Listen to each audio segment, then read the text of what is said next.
I write today to ask you to ignore much of the disinformation campaign launched to weaken the current Ethiopian government and instead to support the government in its efforts to secure peace across Ethiopia.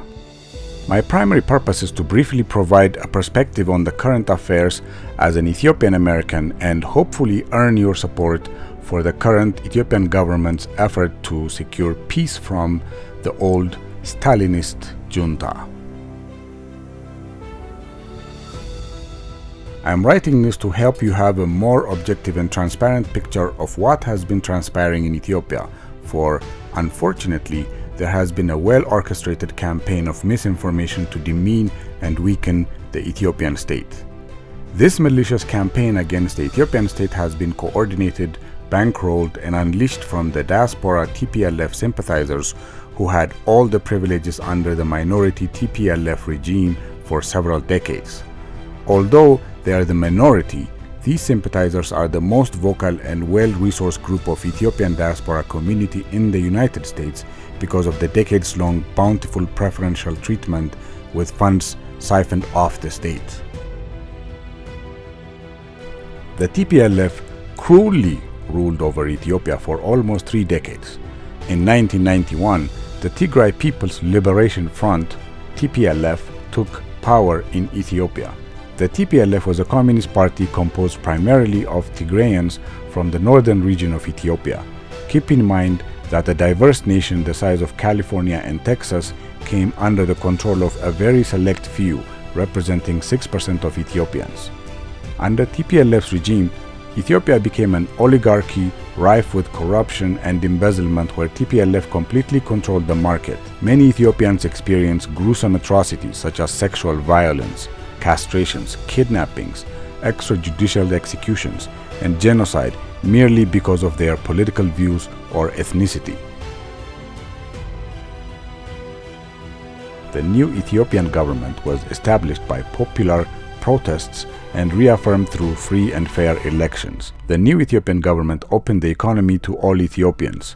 In 2018, decades of nationwide protests finally ousted the TPLF from power.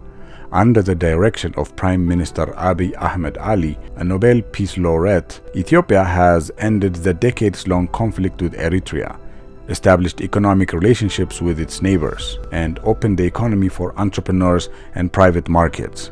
These policies have earned Prime Minister Abiy widespread support from all political persuasions and ethnicities in Ethiopia.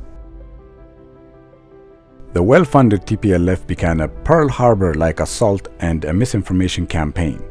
The TPLF attacked a federal military base on November 3rd of last year, massacring the soldiers stationed there and destroying 80% of Ethiopia's military assets.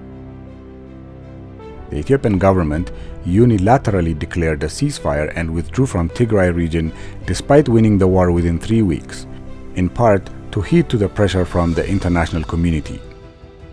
On the other hand, in the midst of its defeat, the TPLF also released thousands of criminals from prison and carried out an array of destructive acts, such as destroying roads, airports, and telecommunication facilities.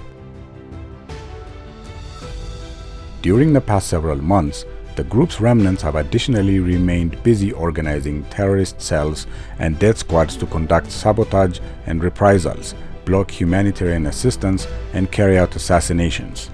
The goal, as explained by many of its officials, members, and affiliates, has been to sow chaos, insecurity, and instability in the region so as to create overwhelming problems for Ethiopia's federal and local authorities, and prevent a return to anything resembling peace or normalcy. However, what is extremely disappointing is that large international media outlets such as The Economist, New York Times, CNN, BBC, AFP continue to recycle baseless, spurious allegations without minimal scrutiny, confirmation, or validation. Interestingly, after spurious allegations are raised, they are never subjected to follow-up or retraction, clarification, or correction, which in itself is newsworthy and merits serious investigation. Regrettably, the statements and claims from the Ethiopian government, no matter their alignment with reality, are assumed false and totally dismissed, rejected, and ignored. By stark contrast, only the assertions of TPLF are to be considered as objective truth and disseminated uncritically. Furthermore, TPLF has launched offensives into neighboring Amhara and Afar regions, displacing hundreds of thousands of people and committing summary executions and indiscriminate shelling towards civilians. As a result, TPLF is committing atrocities of biblical proportions, like ethnic cleansing, unprovoked killings, gang rapes, and lootings at will towards civilians. Recent footage coming out of the areas that were liberated from TPLF siege prove many of the destructions that the terrorists designated TPLF leaves in their wake. I humbly ask you to support the Ethiopian government's effort for peace. The Ethiopian government continues to invite any international investigations into the handling of the crisis. The United States has always been a stalwart ally to Ethiopia through its rough times in the past. Ethiopians now ask for your patient support as they try to establish a democracy for the first time in 30 years. Although by no means a perfect man, Prime Minister Abiy is the right leader the moment calls for. The epitome of most Ethiopians' aspirations for equality, justice, fairness, and unity. I respectfully urge you to constructively engage and work with Prime Minister Abiy in seizing Ethiopia's promising future. Art's Viewpoint.